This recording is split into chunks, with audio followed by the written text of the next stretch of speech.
Mademoiselle Dalida.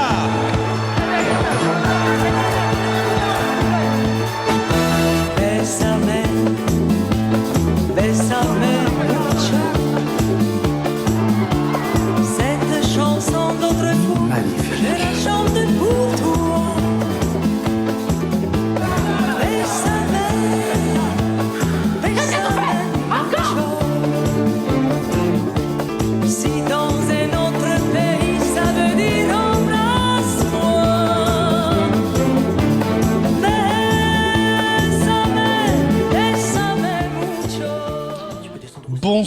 Bonsoir, bienvenue dans Cinéwatch, amis de cinéma. Cinéwatch, votre émission de cinéma préférée. Enfin, du moins, on espère que c'est votre émission de cinéma préférée. En tout cas, on fait tout pour. L'émission qui, du coup, décrypte l'actualité du cinéma, les sorties du cinéma, les sorties au cinéma, pardon. On va parler de tout ça et on va parler de cette image de la semaine, les premières images du film Dalida de Liza Azuelos. On va y revenir tout de suite, mais tout d'abord, générique.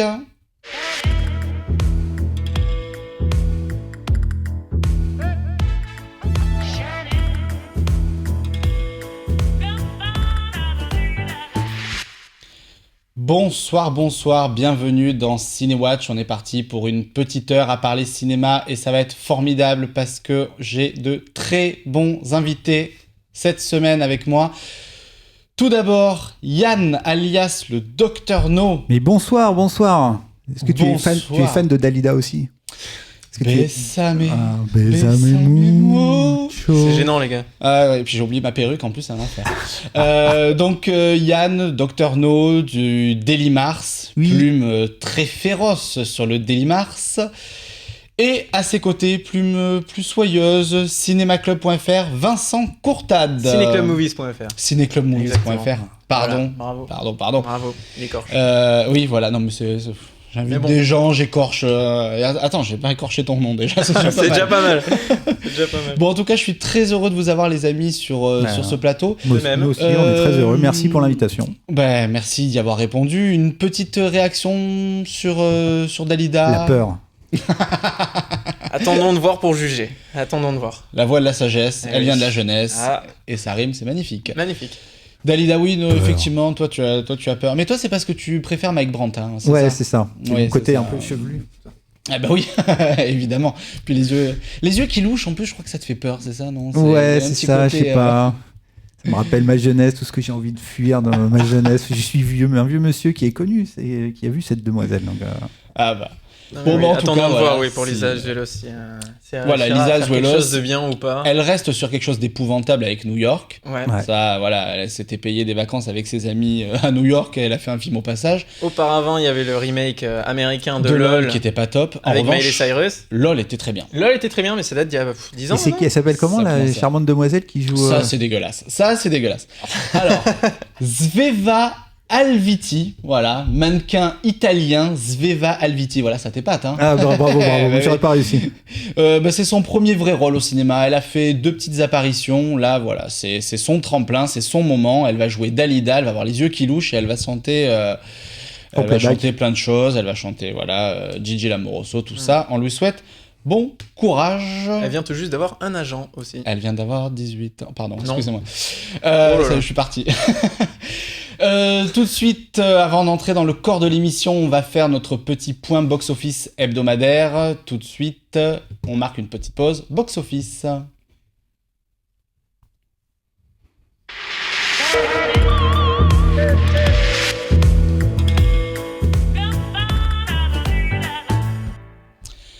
Le box-office de la semaine est dominé par un super-héros plein de super-pouvoirs qui vient de faire de super chiffres. C'est Doctor Strange, le nouveau Marvel, qui donc a attiré déjà plus d'1 million de spectateurs en France et qui dans le monde se paye le luxe de battre Ant-Man, les Gardiens de la Galaxie et même Captain America 2. Très bien, pour un film qui est pas mal. Et c'est mérité. Et c'est mérité, film plutôt pas mal. Voilà, un bon Marvel. Que je n'ai pas vu, mais. Mais que voilà, tu comptes voilà. voir. Oui, j'irai le voir comme tous les Marvel, c'est-à-dire avec très peu d'intérêt. J'attends d'être diverti. Oui, toi Sans plus. t'attends... Moi, je suis plus Team DC. Voilà. Oui. Toi, t'attends 2039 que Marvel surprenne enfin avec C'est un film ça. original. C'est Voilà. ça, la Mais fin, non, la ça fin des existe. super-héros. Ça s'appelle Iron Man 3, que tout le monde déteste et a Non, je l'aime oublié. bien. Et c'est le seul Marvel un peu qui sort des sentiers battus. Non, mais Dr. Strange. Moi, j'ai eu les yeux qui ont saigné à l'intérieur. Mais... Dr. Strange, c'est vraiment, il y a quelques scènes absolument fabuleuses, dont la scène finale qui est un tour de force technique. Et même, ne serait-ce qu'imaginer comment les scénaristes et le réalisateur a pensé ça. C'est incroyable. Et Gauthier, notre invité de la semaine dernière d'Allociné, justement, disait exactement la même chose. Il était impressionné par la même scène.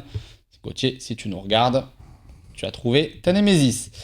Enfin non, tu as ton double. Tu as trouvé ton double. Ouais.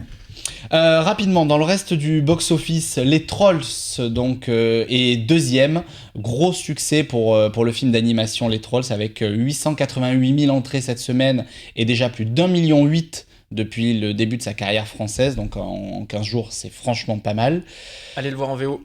Allez le voir en VO. Ou allez pas le voir. Oh, mais oui, elle est mignonne. Bryce 3, troisième, donc le deuxième volet de la saga Bryce de Nice. 556 000 entrées, 744 cette semaine, 1,6 million. C'est un peu moins bien que le précédent, mais bon. Ouais, c'est pas énorme. Moi, je pensais que ça ferait beaucoup plus que ça. Après, il faut noter que c'est quand même pas le même public. Enfin, en 10 ans, il a quand même bien vieilli. évolué, il a vieilli, celui d'il y a 10 ans a vieilli, et là maintenant il faut attraper une nouvelle cible qui télécharge, qui est assez différente. Et d'ailleurs la campagne justement, promo avait joué de ça et c'était très bien. La campagne promo est excellente et ouais, a bien mais est-ce compris qu'ils ne sont pas son public. plantés justement? Parce que est-ce que c'est la jeune génération qui va essayer de voir le Bryce 3? Est-ce que c'est pas comme avec le Splendide ou les Inconnus, les gens qui sont allés voir le premier qui vont aller voir le... On verra, en tout cas pour l'instant ça marche pas trop mal pour Ça marche, lui. oui, je pense que ça fait moins que ce qu'ils espéraient. C'est fort probable. Rapidement dans le reste, Miss Peregrine, le Tim Burton, plus de 2 millions d'entrées déjà, c'est un des plus gros succès de Tim Burton ces dernières années. Bon démarrage pour le Ken Loach, 273 000 entrées, sur beaucoup moins de copies évidemment. D'ailleurs c'est mérité parce que c'est un très bon Ken Loach. Tamara, la comédie surprise avec Ryan Bensetti, venu de nulle part, 423 000 entrées. BD, Voilà, c'est culte adaptation. chez les Assez gamins. culte. Et c'est un succès surprise, on s'y attendait pas du tout. Et alors, difficile pour La fille du train, l'adaptation du roman de Paula Hawkins, 175 000 entrées, il est même pas dans le top 10 de la C'est semaine. frustrant, je trouve que c'est un super film, un super portrait de femme avec une actrice principale qui est juste Emily Blunt, dont on parle pour les Oscars. Fabuleuse. Portrait d'alcoolique avec une espèce de labyrinthe mental, c'est vraiment très intéressant. Chouette film, mais qui ne vaut pas Gone Girl pour moi. Ah non. Aussi, Et qui marche largement. Ouais, non, Fincher, Largement. si tu nous regardes. Toi, on va se disputer tout le long de l'émission, ça promet quelque chose. mais non. Il va y avoir du feu ce soir. Tout de suite, on va marquer une petite pause et on va entrer dans le corps de cette émission et parler des sorties de la semaine. Petite pause.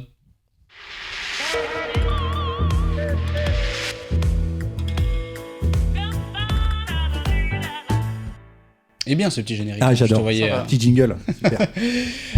On va tout de suite commencer avec le premier film de la semaine. Donc, c'est Snowden, le nouveau Oliver Stone, qui est sorti. Alors, c'est un peu compliqué cette semaine parce qu'il y a eu des sorties pour profiter du jour férié qui sont sorties le 1er novembre. Ça permettait aux spectateurs de pouvoir choper un petit peu profiter du jour férié pour aller au cinéma. Donc Snowden est déjà en salle depuis le 1er novembre. On va tout de suite voir la bande-annonce et on va en discuter tout de suite avec nos deux invités. Bande-annonce. Best I can tell, you've been walking around on 2 broken legs for weeks.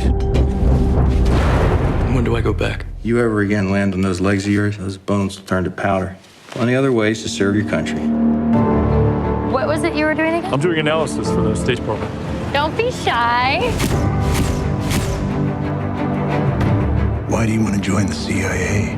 I'd like to help my country make a difference in the world. The average test time is 5 hours. I'm done, sir. It's been 40 minutes. What should I do now?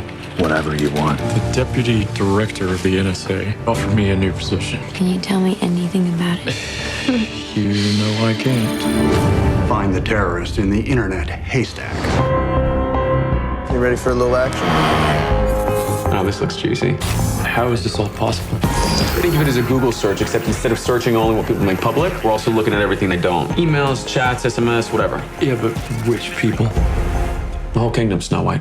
The NSA is really tracking every cell phone in the world. Most Americans don't want freedom. They want security. Except people, they don't even know they've made that bargain. Are they watching us? There's something going on inside the government that's really wrong, and I can't ignore it. This is everything I have. They're gonna figure out what I've done. Did you access an unauthorized program?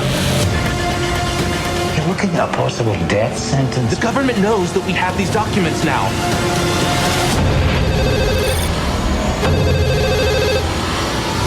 We are running out of time. They're gonna come for me. They're gonna come for all of you too.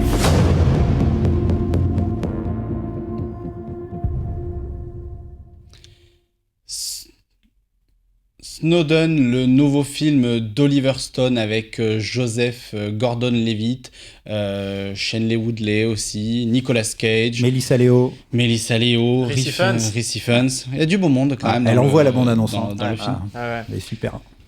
Bon, Très bien vendu. à qui la parole? J'ai envie de dire honneur au Seigneur. Je sais pas trop comment je dois le prendre. Moi j'ai vraiment beaucoup aimé le film. Je trouve que moi j'ai pas vu Citizen 4.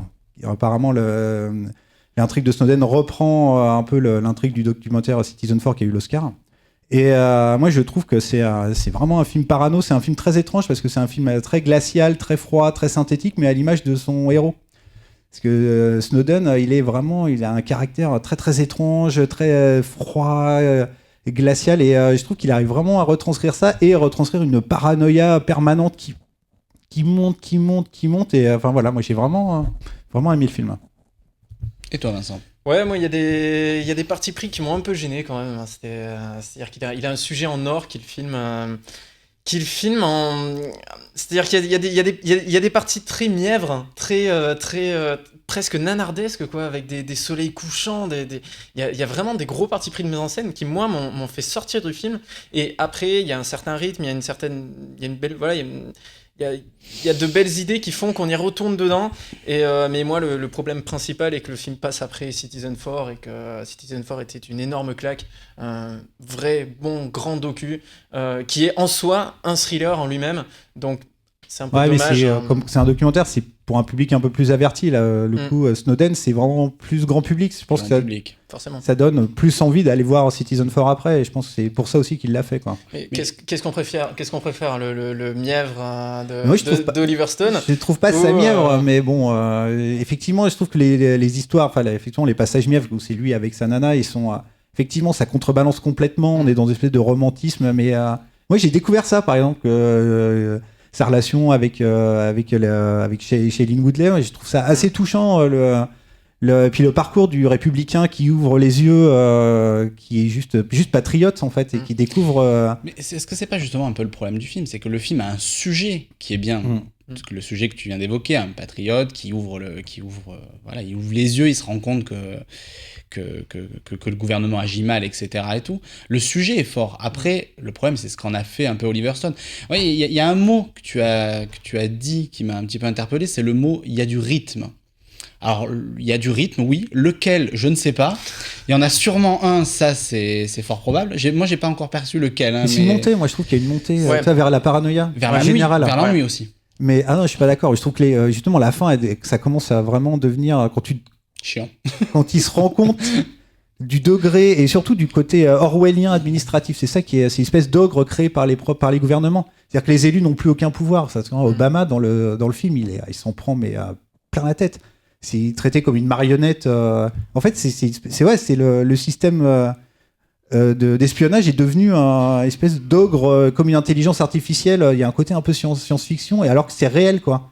C'est ça que je trouve assez intéressant. En même temps, c'est très compliqué parce que on parle de trucs de systèmes informatiques super compliqués, ça change de nom toutes les 5 minutes et tout. Donc c'est pas facile en même temps de suivre le film parce que c'est très très compliqué.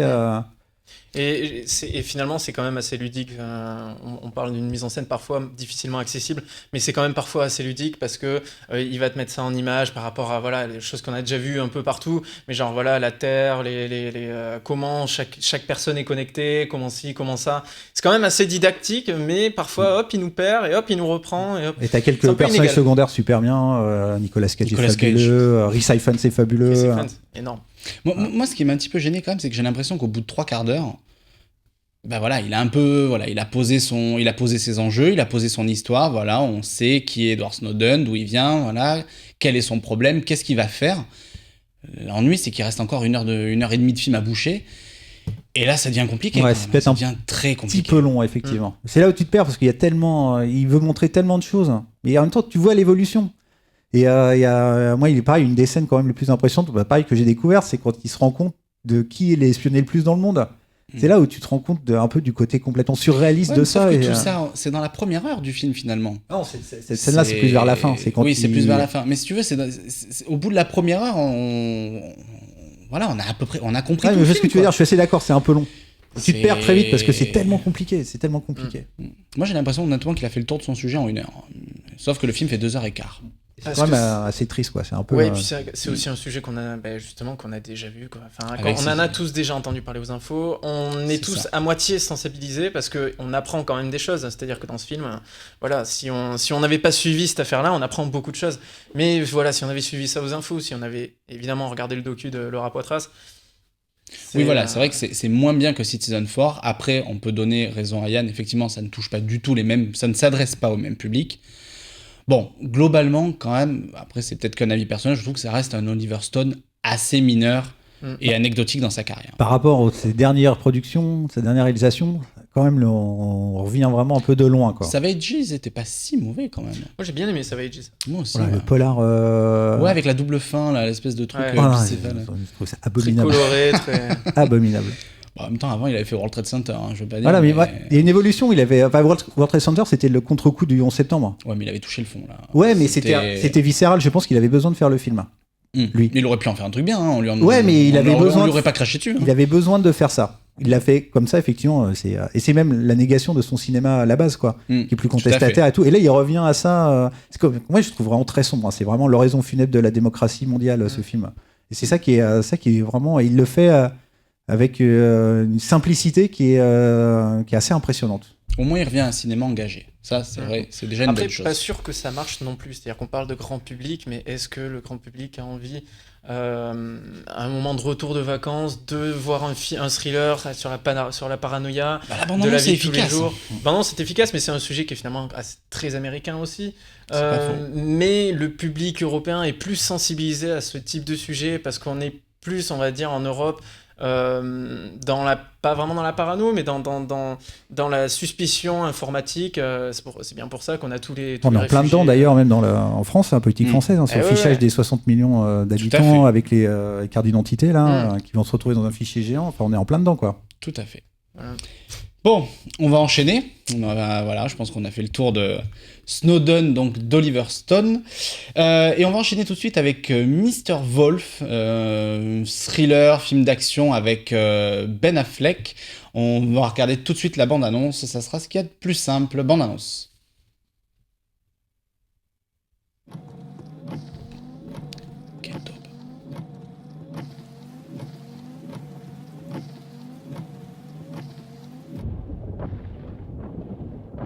You're different.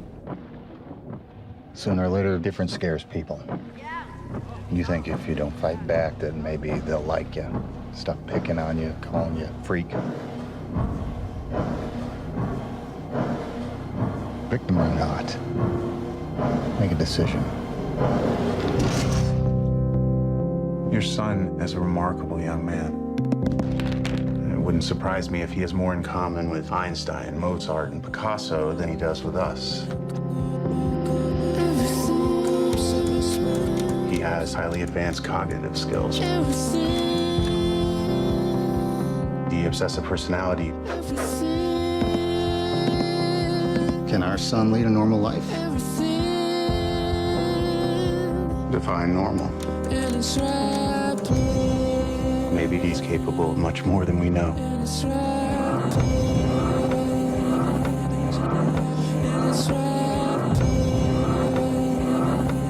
Say you're the head of the Sinaloa cartel. Who can you trust to track your stolen cash? He's capable of coming in cold, uncooking years of books, and getting out alive. Imagine the secrets this guy has. Who are you?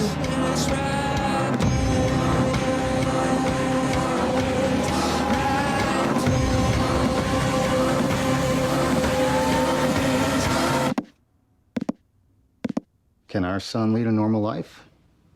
Define normal.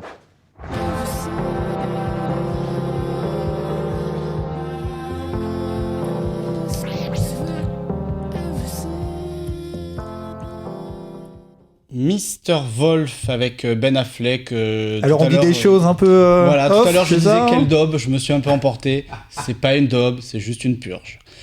Donc, Mr. Wolf, nouveau film de Gavin O'Connor, à qui l'on devait Warriors, très sympathique. Et l'horrible énorme, Jane Warrior. Got a Girl aussi. Alors, j'irai pas jusqu'à horrible. Je trouve qu'il a quand même essayé de sauver les meubles d'un bateau qui est en train de couler, parce que pour ceux qui s'en souviennent, changement de réal de nombreuses fois, changement de Ouais, c'est un film d'acteur principal. film maudit. Ouais, ça a été un film maudit. Il a quand même essayé de sauver un peu ce qu'il a pu sauver. Bon, on a vu pire quand même.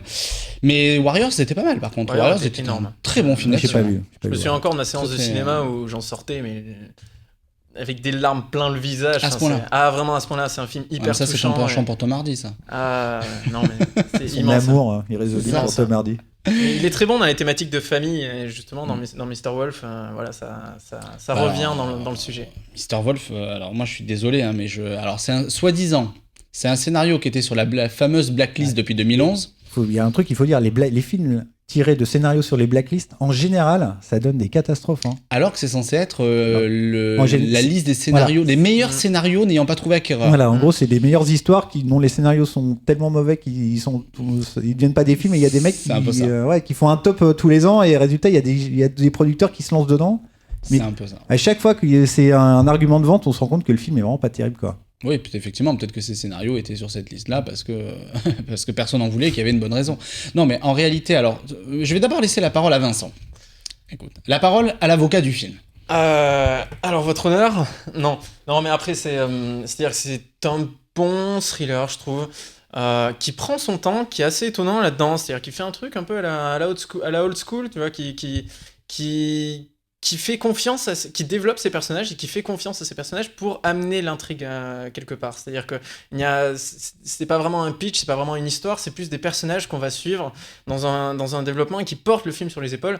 Donc je trouvais cette approche assez intéressante. Après, le film n'est pas inoubliable, c'est-à-dire que vite vu, vite oublié. Je l'ai vu hier soir, je m'en souvenais à peine ce matin.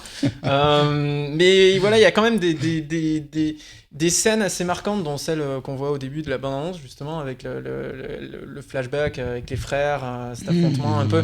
Non, moi, je la trouvais assez bien construite et assez bonne dans la dramaturgie. Après, il y a d'énormes longueurs, enfin, c'est quand même très inégal. Je suis d'accord avec toi. Il y a une énorme longueur de 2h10, c'est-à-dire celle qui part du début du film et qui va jusqu'à la fin. T'as aimé les pubs au moins? C'est une énorme longueur. Non, mais le film, tu disais que le film prend son temps à démarrer. Effectivement, il prend son temps à démarrer. Il démarre au bout d'1h50. Déjà, on a tout de suite le problème du film.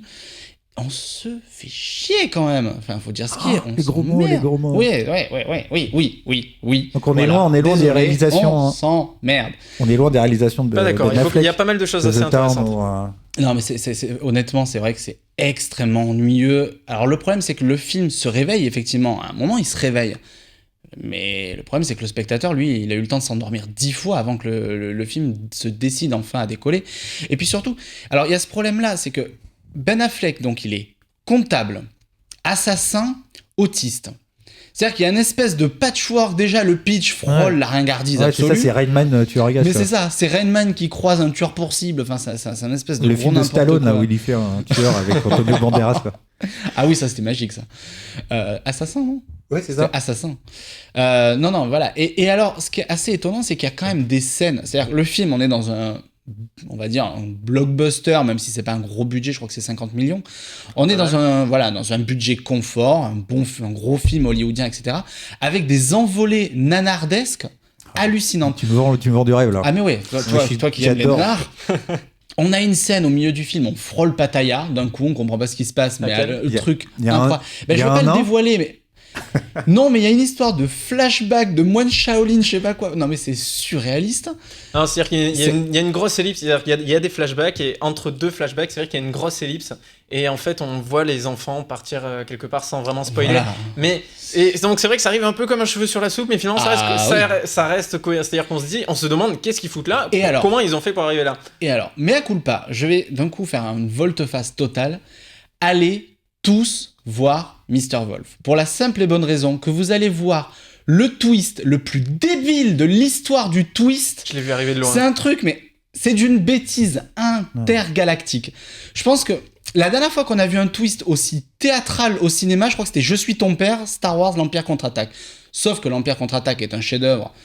Mr. Wolf n'en est Ça vaut certainement pas pas un. C'était quoi le post-apo avec Denzel Washington là, où Le livre d'Eli. Voilà, ça c'est un twist. Nana. Ah non, là on est vraiment dans une autre galaxie du parce twist. que celui-là il était quand même fabuleux quoi. Ah ouais, mais là... C'est encore pire. Putain, mais tu me vends du Il rêve. faut que tu reviennes sur cette émission pour nous parler de Mr. Wolf quand tu l'as... Tu vas voir le twist le plus surréaliste. C'est-à-dire que tu te dis, non, ils vont pas le faire. Non, ils vont pas le faire. Non, ils vont... Ah bah si, ils l'ont fait. Si, on le voit venir de loin celui-là. On le voit venir de loin. Mais après, bon... Ah bah moi il est d'une telle bêtise que je l'ai pas vu. C'est cohérent dans le parcours, mais non, moi je l'ai vu de loin. Je me souviens, j'ai passé 1 heure à me dire, obligé, il va se passer ça. Bon, on va surtout pas le spoiler. On va rien pour les spoiler, gens. mais... Allez-y, Voilà. juste pour ça, vous m'en direz des nouvelles, c'est du Non, ça twist reste aux petits correct. oignons. Hein. Ça reste correct. Finesse quand tu nous tiens. Mais il y a d'autres films cette semaine dont on va parler qui sont meilleurs à voir. Exactement. D'ailleurs, on va changer complètement d'univers. Un thriller avec un comptable assassin autiste. Il est vraiment autiste, hein, je vous assure, dans le film. Hein, c'est pas de mauvais goût.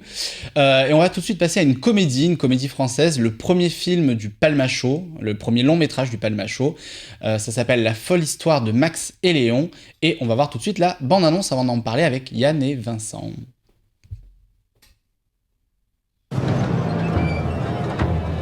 Qu'est-ce qui se passe? La guerre est déclarée! C'est obligé d'être pour la France? Non. Les combines pour se réformer, c'est quoi? Tu sais ça, toi? Max Mouline? Oui. Cette compagnie va filer droit. On dort la soir, et après on file en douce. Nous sommes l'honneur de la France. Et croyez-moi, on va la gagner, cette guerre. Déserté, mais vous n'y pensez pas, j'espère. Je vous envoie en Syrie. Nous, tout ce qui est charpente... Une fois dans le désert de Damas, ce sera la routine! C'est grand, hein. On n'est pas dans la merde. On se fond dans Damas. Bonsoir. Vous avez l'ambiance, hein. Et vous avez réussi à rejoindre l'ombre. Ils sont un commando à eux tout seuls, des cracks. Aigle persan et cheval de nuit. Mais quel talent! C'est ridicule. Nous avons affaire à des professionnels. Tu manies l'art de la discrétion comme personne. Je crois que vous savez pas à qui vous avez affaire. Ils ont déjà franchi tous les barrages. Tu l'as flingué, là! Ça va, il a juste trop chauffé! Posez vos armes. La femme que tu prends en otage nous a appris à viser comme personne. Oh, pardon! Maintenant que je suis dans la résistance, je me suis dit qu'il me faudrait un nom de code à moi aussi. Et j'ai choisi. Poney. Poney, c'est mignon, ça se faufile, ça a une crinière. Mais c'est chouette, Eugène.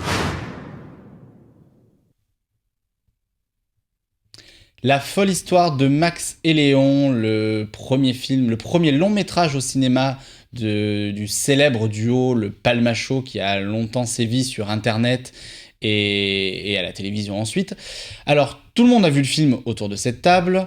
Cette fois-ci, je vais commencer par Vincent. Tiens, Vincent, ton avis sur ce premier long métrage du Palmachot? Alors moi j'ai adoré, alors je suis un peu un public conquis parce que j'adore le Palmachot que je suis depuis des années, sous toutes ses formes, d'abord par les sketchs sur internet, ensuite par la télévision où ils ont eu plus de moyens, mais c'est des humoristes que je trouve qu'ils ont un vrai respect du public, et de bonnes idées, toujours des sketchs référencés, donc forcément le film on pouvait s'attendre au meilleur et j'ai pas été déçu parce que j'ai trouvé une ambition assez rare dans la comédie française et c'est pour ça qu'il faut aller voir ce film et encourager ce genre de film qui est très référencé, qui est drôle, qui sort un peu de l'ordinaire. Enfin, on avait vu un peu de ce style, comme voilà, on connaît tous OSS 117, on connaît tous le carton que ça a fait ensuite, enfin, le film culte qu'il est devenu. C'est un peu dans la même tempe. Alors parfois, voilà, ça lorgne un peu côté OSS 117. Parfois, on se dit tiens, on sent un peu trop l'influence, mais voilà, je trouve ça très drôle, beaucoup d'ambition, c'est quand même un film qui a 10 millions de budget pour une comédie française, un premier film d'un réalisateur qui avait suivi le Palmachot depuis le départ. Ouais, c'est leur réalisateur. C'est leur réalisateur en fait qui les a suivis depuis le début, qui s'appelle Jonathan Barré. Et voilà, il y a des belles idées de réalisation, je trouve, pour une comédie aussi. Et voilà, ça reste un film d'aventure quand même assez ambitieux, voilà, dans les moyens mis, dans justement la manière de filmer de Jonathan Barré, et le Palmachot, voilà, toujours très drôle, qui évite le problème d'internet au grand écran, c'est-à-dire transposer des personnages qui existent déjà, qui vont fonctionner sur des formats de 3 minutes mais qui vont pas fonctionner sur 1 heure et demie. Là, je trouve que ça fonctionne. Ils ont créé 2 personnages à part entière. Après, voilà, David et Grégoire du Palmacho, Voilà. ça reste des personnages en eux-mêmes. Donc, on retrouve un peu les mêmes caractéristiques. Il y en a un qui est un peu plus peureux, il y a l'autre qui est un peu plus, qui est un peu chopper, voilà. Donc, c'est en fait, si vous aimez le Palmacho, vous n'allez pas vraiment être déçu, je pense. Je suis pas d'accord. Mais monsieur n'a pas aimé. Alors, on a les sapeurs-pompiers avec un Oh extincteur là préalable. là. Moi, je Éteindre ferais le docteur comme No le qui est en train PML. de bouillir de l'intérieur. Oh, je vais faire oh là j'ai là. senti d'ici. Oh J'ai là senti là. d'ici. Alors moi, je suis comme toi, je suis ultra fan du Palmacho. Mais ces mecs me font hurler de rire. Je trouve que c'est la fusion parfaite entre les inconnus et les nuls. C'est la science de la parodie et du transformisme des inconnus et une position un peu d'autofiction postmoderne des nuls. Et j'attendais avec vraiment beaucoup d'espoir ce film. Bon, la bande-annonce m'avait un peu inquiété.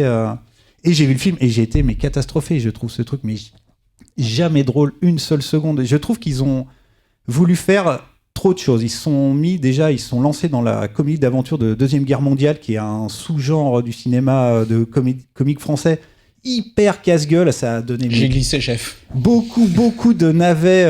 Et donc, ils essayent de faire un qui est à la fois la 7e compagnie, la Grande Vadrouille, Papy fait de la résistance, voire Monsieur Batignolles aussi pour genre la séquence émotion.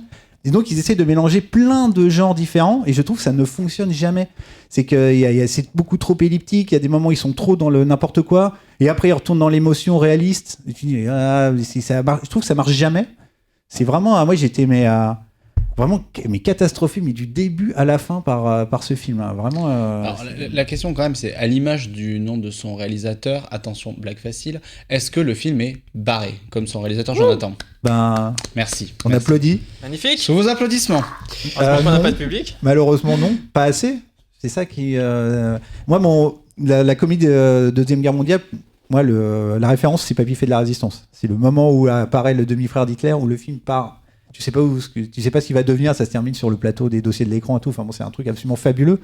Et là, ils font pas ça. Ils essayent de parsemer. T'as une scène de comédie musicale qui vient un peu de nulle part, mais c'est vrai. Mais le truc, c'est que ils essayent de contrebalancer ça avec des trucs plus réalistes. Et c'est ça. Moi, c'est vraiment ils recherchent un équilibre pour moi impossible et ils ne le trouvent jamais. Et en plus, les gags, il y en a très très peu et ils sont pas drôles et ils sont tous dans la bande-annonce. Pas trop d'accord quand même, les gars. Il y en a quand même d'assez nombreux. Parfois des privés jokes, donc il faut un peu connaître certaines situations, on va dire, assez cultes de la télévision, par exemple, pour ne pas spoiler. Mais non, mais après, je suis pas d'accord. Enfin, ça reste. Moi, je me souviens de ma salle de cinéma qui riait quand même beaucoup. En même temps, les salles de cinéma, moi j'en ai vu qui ont ri sur Les Visiteurs 3. Hein, ouais, ça reste un bon indicateur. C'était très bien, Les Visiteurs 3.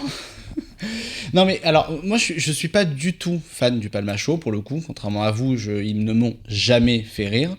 Et effectivement, dans la droite lignée de ce que j'avais pu voir auparavant, ça ne m'a pas fait rire, ce premier long métrage. En revanche, je me suis pas ennuyé une seule seconde. Donc je me dis, si en n'étant pas fan du Palmacho, je ne m'ennuie pas, théoriquement ceux qui sont fans du Palmacho devraient ne pas s'ennuyer et en plus rire. Et du coup, on tombe dans ton avis à toi. En revanche, l'opposé complet de moi, ça m'a vraiment de toi. Fait penser au pire navet, genre Opération Lady Marlène, ou voire même encore pire. Ah oui, tu tapes fort là. Le Führer en folie. Oh, fabuleux film des années 70 avec Henri Tizot qui fait Hitler, avec Patrick Topalov. Ah non, mais c'est un grand moment. Je vous conseille, allez, je crois que sur Nanarland, il y a une critique de ce film, c'est sidérant. Mais moi, c'est même pas aussi fou que ça. Je trouve qu'il y a un contrôle à. Mais je sais pas vraiment ce qu'ils ont voulu faire. Ça reste un premier film aussi avec 10 millions, donc forcément tu peux pas faire n'importe quoi. Ouais, mais justement, quand tu rentres au cinéma, c'est là qu'il faut taper fort. Quoi. Ah bah, je trouve qu'ils ont tapé fort. Et, moi, et je pense que le box-office le prouvera. Hein. Ouais, mais j'espère pour eux. Mais moi, ça me fait penser à un prime time de TF1. Vraiment, ouais, mais c'est justement ça la grosse question que tu viens de soulever. Est-ce que le film peut toucher autre chose que le public du Palmacho ? Moi, j'ai du mal à imaginer. C'est pas facile. Voilà. Alors, ils ont essayé de taper dans les caméos. Peut-être Ouais, pour mais- essayer de faire venir du monde. Ils font moi je trouve qu'ils tombent dans les mêmes travers que par exemple Robin des Bois, La Nouvelle Histoire, le film avec Max Boublil qui était un peu. Ouais, mais c'est. Tu peux pas comparer ça. Ah si, pour moi Tu peux c'est. pas comparer, c'est- vraiment. Alors c'est plus Ouais, mauvais. tu vas très Robin fort. des Là, Bois tu vas c'est très, plus très mauvais. fort. Ouais, quand même. Mais c'est un peu la même chose. C'est Sur une échelle de 0 à Aladdin. un humour. Mais Aladdin c'est le moins pire des trois, le film avec Kevin Oh, Hart.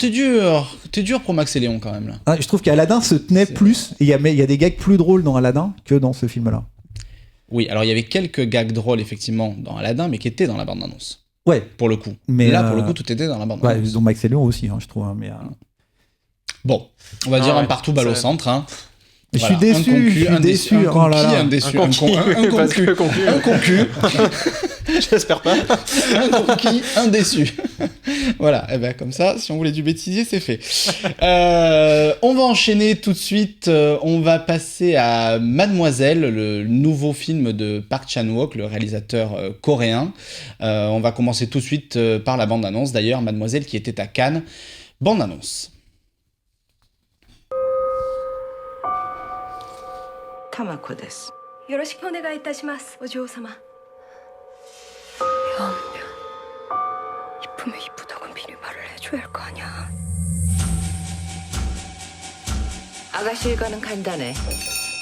뒷동산에 산책 가거나 나리마님하고 낭독 연습하거나. 딴짓 바른 하녀는 두 상전을 위해 자리를 비켜줬고 나에 대해서 뭘 하셨대 백장님이? 생쥐 같은 우리 수키가 한여로 들어가서 신사부는 짓궂게 다가가고 낮이면 옆에 바짝 붙어 앉아서 나를 사랑하게끔 살살 꼬여주기만 한다면 꼭 그분하고 결혼하면 좋겠어? 사랑하게 되실 거예요 잘들 하고 있어 누가 빌어먹게도 제 역할을 잘하고 있어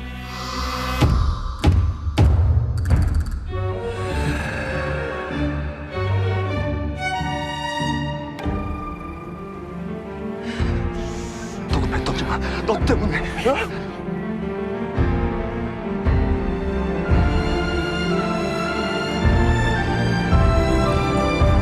욕을 해도 좋고 도둑질도 좋은데 나한테 거짓말만 하지 마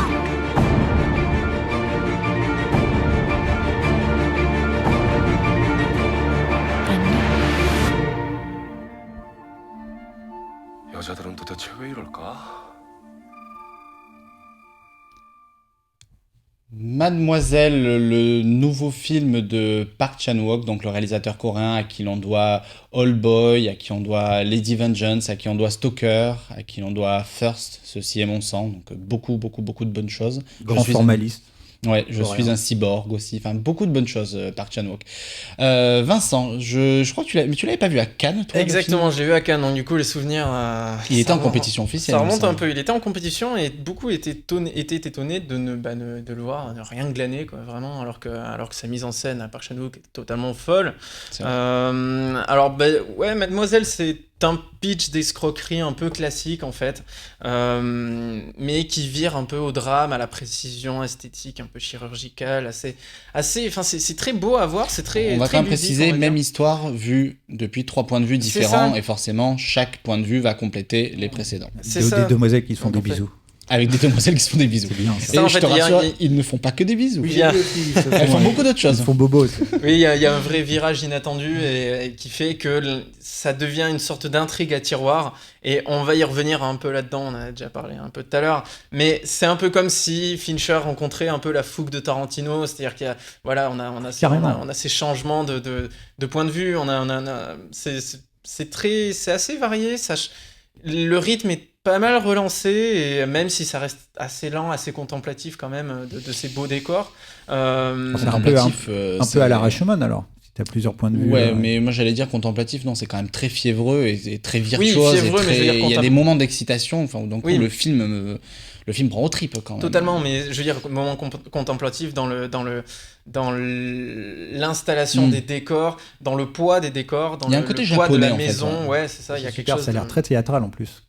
C'est J'ai assez pas vu, hein. théâtral, Ça l'est, aussi bien dans la mise en scène que dans l'histoire, que dans que dans ce qu'il raconte en fait finalement. Mais c'est très, moi je pense que ceux qui aiment le cinéma de Park Chan-wook, à mon avis, devraient aimer le film. Ah oui. Donc voilà. Donc je suis très curieux de le voir. Et c'est tiré d'un bouquin anglais, d'un roman anglais qui s'appelle Du bout des doigts. Voilà. Eh ben tu me l'apprends. Comme quoi, voilà. On va enchaîner tout de suite et c'est Vincent d'ailleurs qui va continuer à parler puisqu'on va parler de Réparer les vivants, donc le nouveau film de Catel Kilevere. À chaque fois j'ai peur de savonner sur son nom de famille, elle. Voilà, donc Réparer les vivants. On va tout de suite regarder la bande-annonce et Vincent va nous dire ce qu'il en a pensé.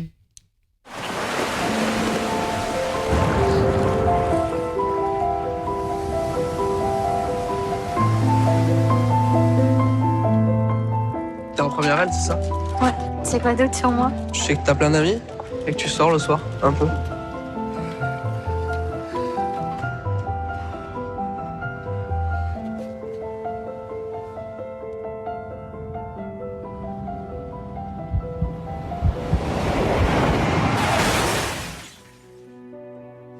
Votre fils Simon a eu un grave accident de la route.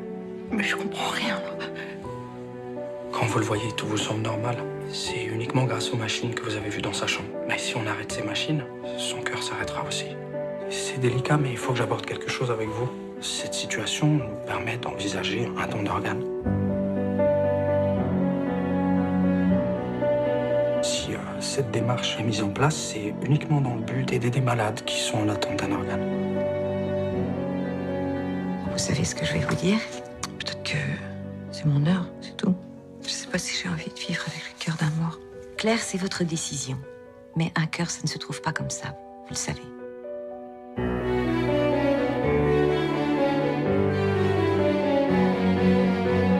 Au bout d'un moment, on ne pourra plus maintenir le cœur de Simon et il sera plus possible d'envisager un don.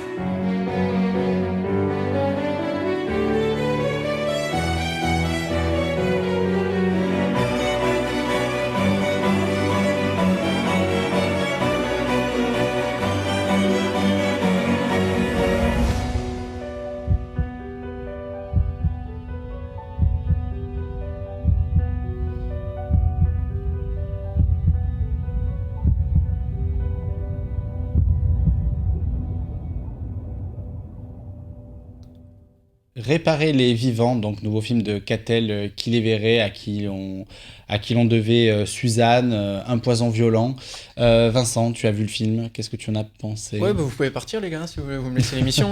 Allez, salut. Bon, ben oui, en fait, Réparer les vivants, je pense que vous qui regardez, vous avez dû voir les retours assez dithyrambiques du film.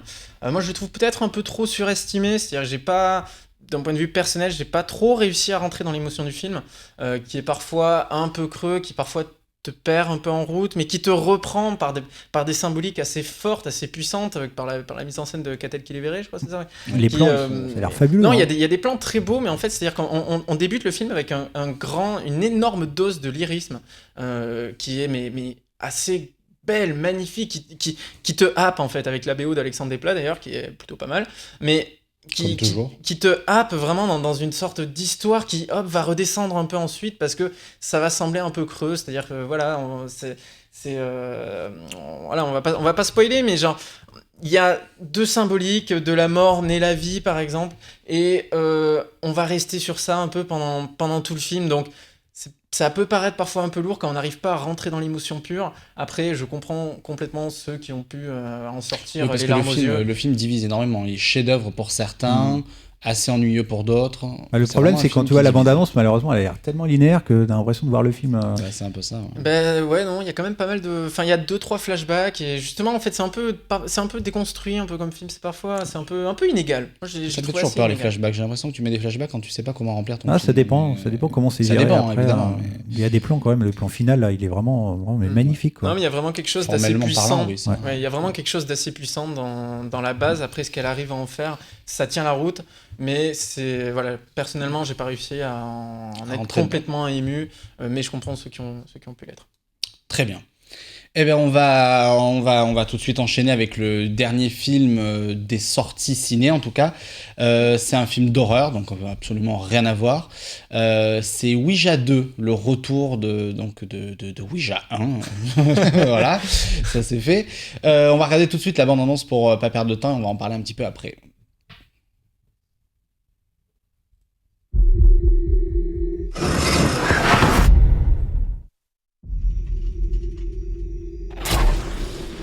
Mary, we invite you into our circle. If that's you, blow out the candles. Oh my God.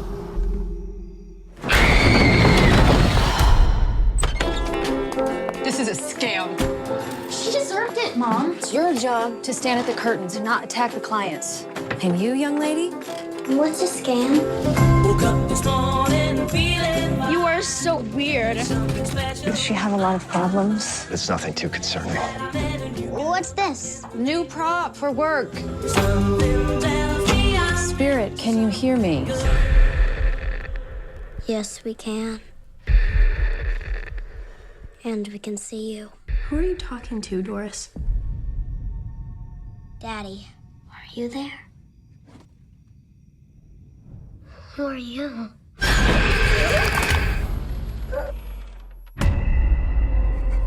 Did you see her writing this? No. Because it's Polish. Doris, who did this? I'll show you. Are you here?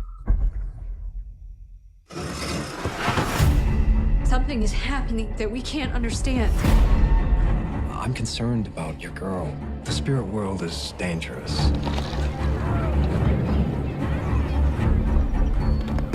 What are you doing? I'm not doing it. Stop it! Do you know what it feels like to be strangled to death?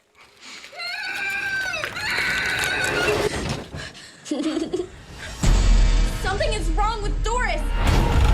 She's experiencing something amazing. I believe she is channeling powers we do not understand.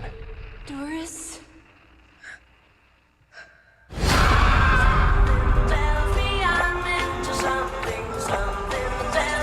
Doris! Are you there? Are you there? Yes.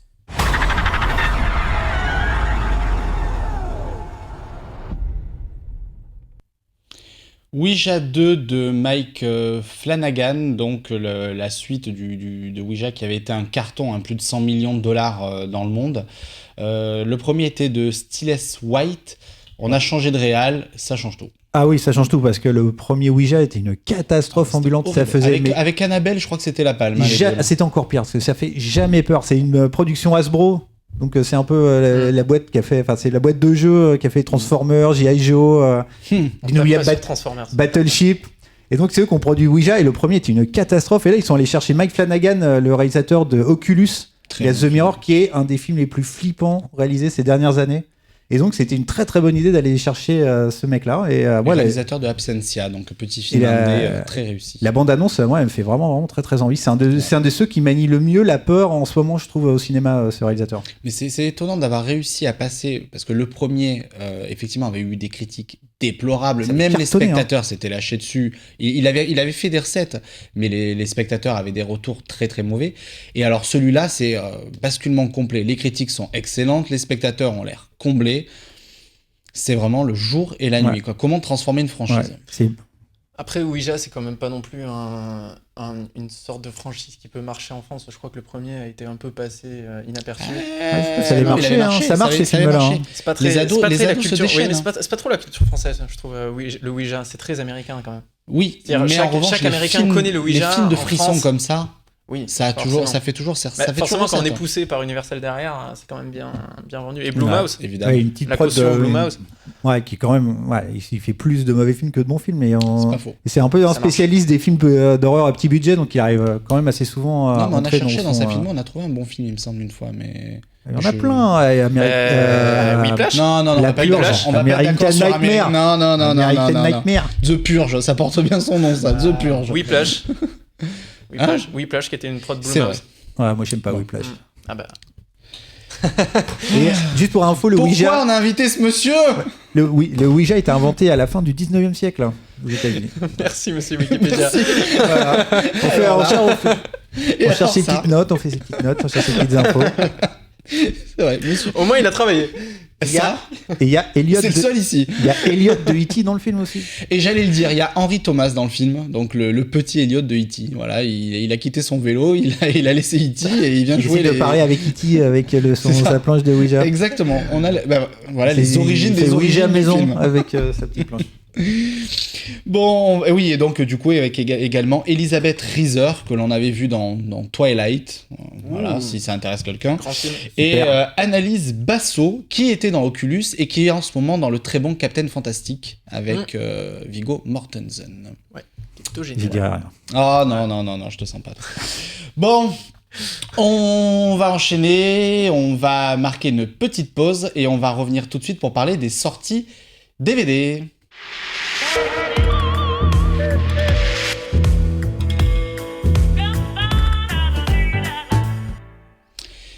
Les sorties DVD, on a décidé désormais d'en parler dans Cinewatch parce que ça nous fait plaisir et puis parce qu'il y a des films qui méritent qu'on en parle et qui sortent en DVD, en Blu-ray, etc.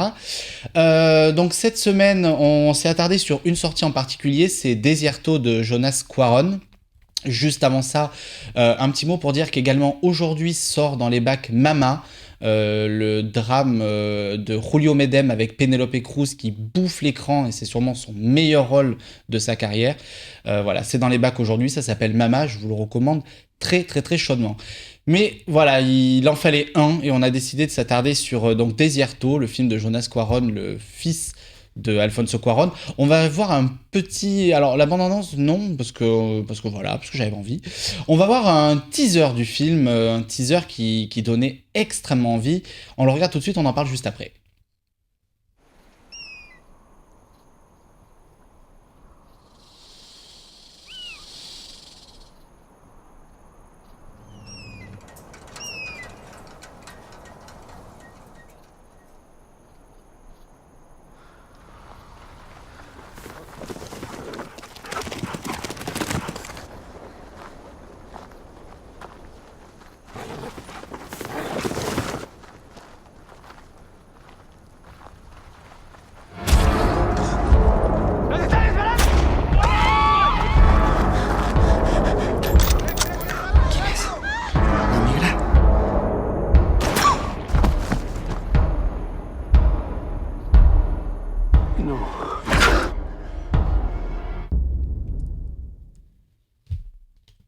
Desierto, survival, thriller de Jonas Cuarón, une petite merveille qui était sortie cette année. Et je vois déjà Yann, qui je sens va me prendre la tête. Mais oui, je suis désolé, hein, mais le meilleur du film, c'est ce qu'on vient de voir, c'est vraiment le teaser, quoi. Parce qu'après, moi, j'ai un gros problème avec le film. Alors, Monsieur Cuarón, donc c'est le fiston d'Alfonso, il a co-réalisé Gravity et réalisé le court-métrage. Il a coécrit. Ah non, coécrit. Il a co-réalisé, non? Non, il a coécrit Gravity et réalisé le court. Oui, il a réalisé le court, pardon. Et donc là, il se lance dans l'espèce de survival minimaliste, un peu expérimental. Et moi, westernien, et je trouve que ça fonctionne pas vraiment. Ça commence très très bien. Toute la mise en place est vraiment super intriguant, oppressant. T'as l'impression d'être dans le duel de Spielberg. Moi, ça m'a fait penser aussi à un film que j'adore, un chef-d'œuvre des années 70 qui s'appelle Punishment Park. Ah, très bien. Et moi, ça m'avait vraiment fait penser à ça. Et tout d'un coup, Peter Watkins.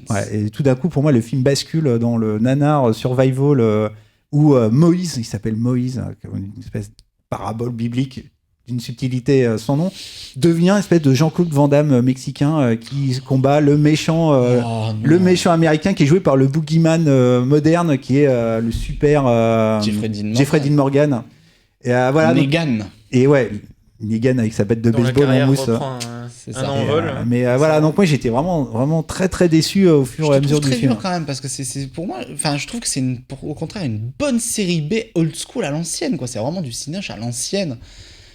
Cinoche en ancienne, dans le sens, il n'y a pas énormément de moyens. On a un pitch, on va tenir la route tout le long avec notre pitch et vous verrez rien de plus. C'est-à-dire que voilà, c'est quand même finalement assez creux malgré un message qui est. Il y a un message politique quand même. Il y a un message politique, pareil, mais c'est-à-dire on n'est pas au pays de la finesse. Il l'étire tout le long. Mais après, cela dit, le film reste très efficace. Moi, j'étais complètement diverti. En plus d'avoir un message assez fort, hein, c'était quand même assez couillu pour un film comme ça. Mais voilà, c'est le genre de film où on a un pitch, on le tient tout le long. Vous aimez pas. Il y a à boire et à manger dedans. Moi, je trouve qu'il y a deux films dans le film. Il y a vraiment la première partie qui est vraiment très très bien. Parce que Jeffrey Dean Morgan, c'est vraiment le boogeyman. Il y a des plans assez vraiment hyper dérangeants et tout. Et après, moi je trouve que ça devient du Z. Ça devient un survival Z. T'es dur ouais. quand même. Et vraiment le final, pareil.